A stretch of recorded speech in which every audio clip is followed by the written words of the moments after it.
আমি সম্মান জানাই সমস্ত শহীদ পরিবারকে এবং ঝন্টু আলী শেখ দেশের জন্য যিনি নিবেদিত প্রাণ, তার বাবা সবুজ আলী শেখ এখানে এসছেন, আমরা তাকে আমাদের সালাম জানাই।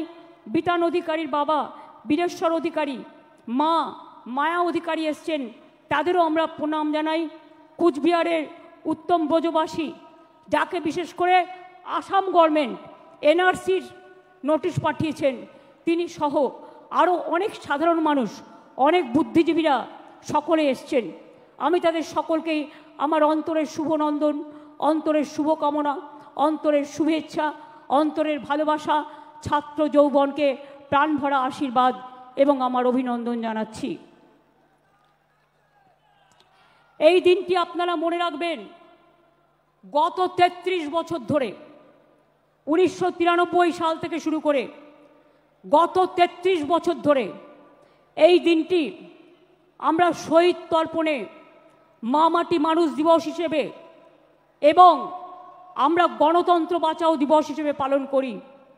21শে July no ID card, no vote, এই আন্দোলন যদি না হতো আজকে আপনারা কেউ ভোটার্স আইডেন্টিটি কার্ড পেতেন না। সেদিন এই রাস্তায় রক্ত ঝরেছিল, 13টি অমূল্য প্রাণ তাদের জীবন দিয়ে গণতন্ত্রকে জিতিয়ে গিয়েছিল। আজকের যারা ছাত্র যৌবন, তারা জেনে রাখুন, অনেক সংগ্রাম পেরিয়ে, অনেক অত্যাচার পেরিয়ে আমরা কিন্তু এখানে এসে সমবেত হয়েছি। এই সংগ্রাম চলবে, এই সংগ্রাম সেদিন শেষ হবে যেদিন দিল্লিতে পরিবর্তন করে বিজেপিকে আমরা রাজনৈতিকভাবে বিসর্জন দিতে পারবো। আজকের যে 21শে জুলাই পালন হয়েছে, দেখতে পাচ্ছি মাননীয় মুখ্যমন্ত্রীর ডাকে কিন্তু আজ লক্ষ লক্ষ মানুষ কিন্তু সেখানে উপস্থিত হয়েছেন। আসলে এই যে 21শে জুলাইটা কেন পালন করা হয়, কি বলবেন আপনি? 21শে জুলাই পালন করা হয় এই জন্য, যাতে 1993 সালে মমতা ব্যানার্জি যে আন্দোলন করেছিল, সেই আন্দোলনে 13 জন শহীদ হয়েছিল।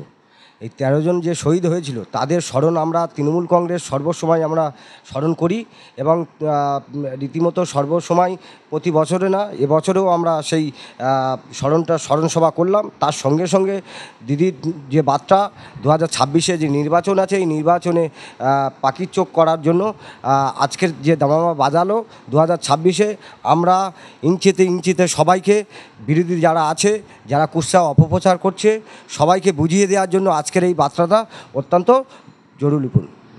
এই যে 21শে জুলাই আজকে পালন হয়েছে, মাননীয় মুখ্যমন্ত্রীর ডাকে লক্ষ লক্ষ মানুষ আজকে হাজির হয়েছে এবং 2026 সালের নির্বাচনে কি বার্তা দিবেন আপনি?